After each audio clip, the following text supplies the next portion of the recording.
Bismillahirrahmanirrahim. Assalamualaikum warahmatullahi wabarakatuh. Alhamdulillahi rabbil alamin. Wal aqibatu lil muttaqin. Wala udwana illa 'alal zalimin.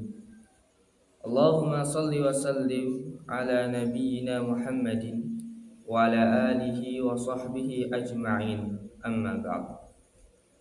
Bapak ibu-ibu jamaah sholat subuh yang Allah muliakan, alhamdulillah segala puji bagi Allah yang telah melimpahkan begitu banyak nikmat dan karunia-Nya kepada kita semuanya.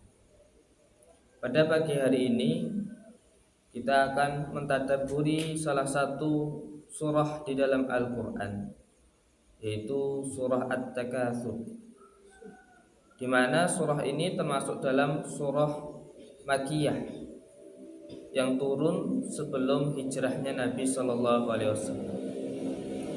Surah ini terdiri daripada 8 ayat. Mari kita sama-sama membaca surah At-Takatsur dimulai dari ta'awudz terlebih dahulu. A'udzu billahi minasy syaithanir rajim. Bismillahirrahmanirrahim. Alhaakumut takatsur hatta zurtumul maqabir. Kalla sawfa ta'lamun. Thumma kalla sawfa ta'lamun. Kalla law ta'lamuna ilmal yaqin la tarawunnal jahim thumma la tarawunnaha 'ainal yaqin thumma la tus'alunna yawma idzin 'anin na'im. Alhaakumut takatsur, telah melalaikanlah akanmu oleh karena at-takatsur, yaitu mengumpulkan harta dan mencari harta dan mengumpulkannya. Maka mencari harta dan mengumpulkannya untuk kemewah-mewahan itu alhaakum, telah melalaikan kamu sampai lupa kecilnya, lupa main, lupa makan, ibadahnya cari uang, lupa ibadah. Hatta zurtumul maqabir, sampai engkau itu bertemu dengan kuburan.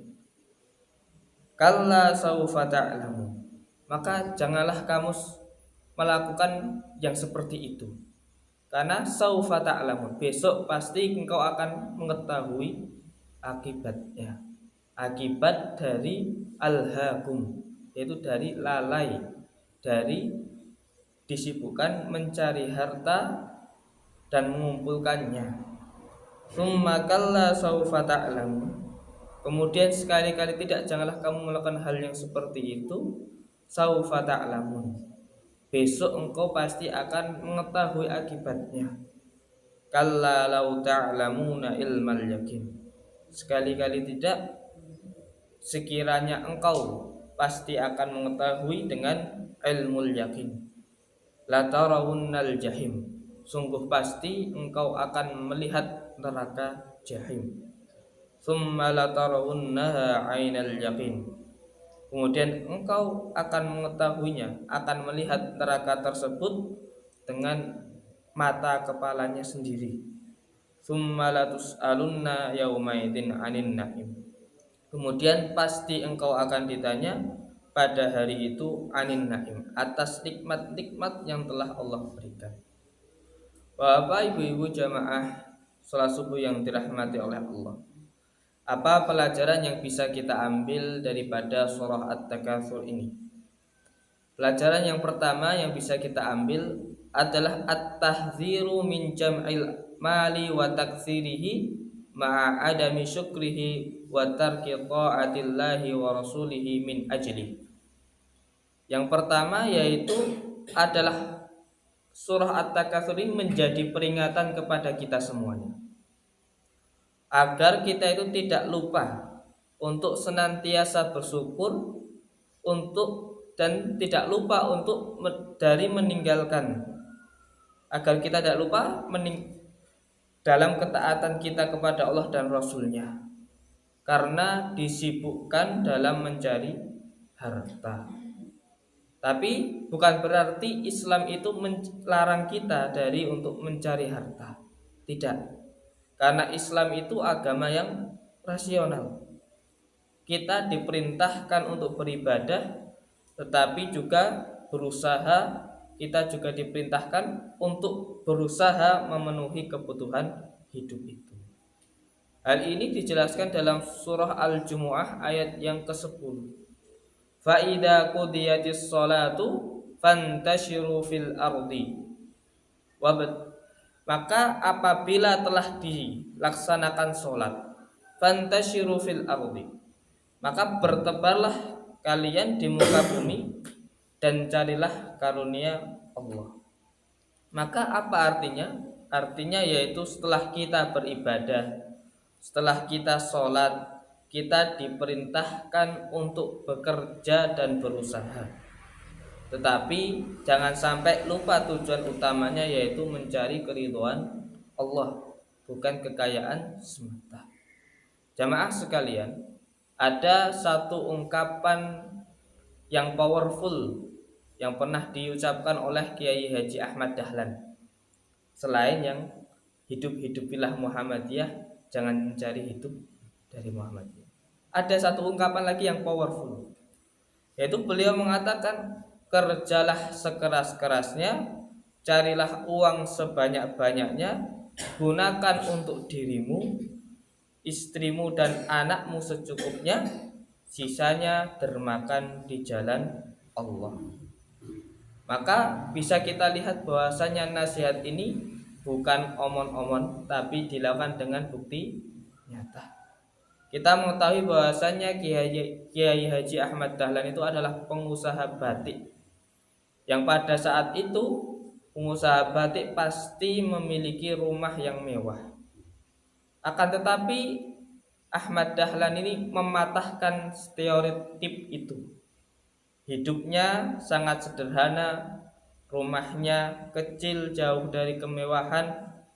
Karena apa? Karena hatinya tidak terpaut dalam dunia. Nah, inilah contoh nyata bahwasanya mencari harta tidak salah, asal tidak melalaikan kita dari Allah Subhanahu wa taala. Kaya itu bukan dosa. Yang berbahaya adalah ketika harta membuat kita lupa diri. Maka coba kita Bapak Ibu melihat salah satu sahabat Rasulullah SAW, yaitu Utsman bin Affan. Utsman bin Affan ini adalah seorang saudagar pedagang yang sangat kaya raya. Mencari harta sangatlah mudah bagi beliau. Akan tetapi kekayaan yang dikumpulkannya ini justru menjadi amal utama beliau. Ketika terjadi kekeringan, beliau membeli sumur kemudian diwakafkan untuk kaum muslimin. Ketika ada pasukan perang ingin berperang tapi tidak ada mempunyai peralatan, beliau yang mendanai perang tersebut. Maka ini menjadi bukti bahwa harta bisa menjadi jalan menuju surga bila digunakan di jalan Allah. Maka barang siapa yang dilapangkan rezekinya, hendaklah ia bisa berjuang dengan hartanya, dengan kelebihannya itu di jalan Allah. Yang kedua yang dapat kita pelajari daripada surah At-Takatsur itu Bapak Ibu, yaitu itsbatu adabil qabri wa ta'kiduhu, yaitu penegasan akan adanya azab kubur.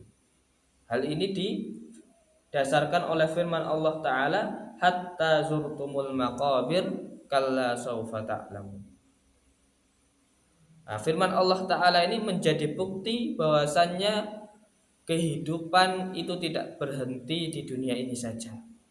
Setelah setelah ruh berpisah dari jasad dan jasad kemudian dikuburkan di tanah, maka yang menanti kita adalah alam kubur, yaitu tempat dimulainya balasan bagi amal manusia. Bagi mereka yang semasa hidupnya bermaksiat, melalaikan perintah Allah dan enggan bersyukur, maka akan ada azab kubur sebagai bentuk peringatan dan pembalasan. Namun bagi hamba-hamba Allah yang taat, yang menjaga sholatnya, menjaga lisannya dan menggunakan nikmatnya untuk kebaikan, maka ia akan merasakan nikmat kubur, ketenangan di dalam kubur, cahaya dan kedamaian sebelum dia menuju surga. Itulah sebabnya para ulama mengingatkan kita untuk selalu mempersiapkan diri sebelum datangnya kematian, karena alam kubur adalah gerbang pertama menuju akhirat. Kemudian pelajaran yang ketiga, yang terakhir dari surah At-Takatsur pada kesempatan pagi hari ini adalah hatmiyatu su'alil abdi anin ni'ami allati an'amallahu ta'ala alaihi biha fid dunya, yaitu adalah kepastian adanya pertanyaan yang ditujukan oleh seorang hamba atas nikmat-nikmat yang telah Allah berikan kepadanya di dunia. Fa in kana syakiran laha faza, maka jika seorang hamba ini menjadi hamba yang bersyukur atas nikmat-nikmat Allah tersebut, menggunakan nikmat harta untuk mendemakan di jalan Allah, menggunakan nikmat sehat untuk ketaatan, menggunakan nikmat ilmu dan kedudukan untuk jalan yang benar, faqad faza, maka dia telah beruntung. Wa in kana kafiran laha akhadha, maka apabila dia itu menjadi hamba yang kufur atas nikmat Allah tersebut, hartanya tidak digunakan untuk menafkahi keluarganya, hartanya tidak digunakan untuk ketaatan di jalan Allah, akhadha, maka dia itu akan dihukum. Nah, inilah pelajaran atau tadabbur daripada surah At-Takatsur. Dari sini kita belajar bahwasannya setiap nikmat adalah ujian. Bila kita bersyukur, nikmat itu akan mengangkat derajat kita. Namun bila kita kufur, nikmat itu akan menjadi sebab turunnya azab. Maka marilah kita biasakan untuk selalu bersyukur dalam setiap keadaan, dengan cara memanfaatkan setiap nikmat yang Allah berikan untuk mendekatkan diri kepadanya. Itu saja yang bisa kami sampaikan, semoga yang sedikit ini bermanfaat. Aku qouli hada hadanallahu wa iyyakum, barakallahu fikum, wassalamualaikum warahmatullahi wabarakatuh.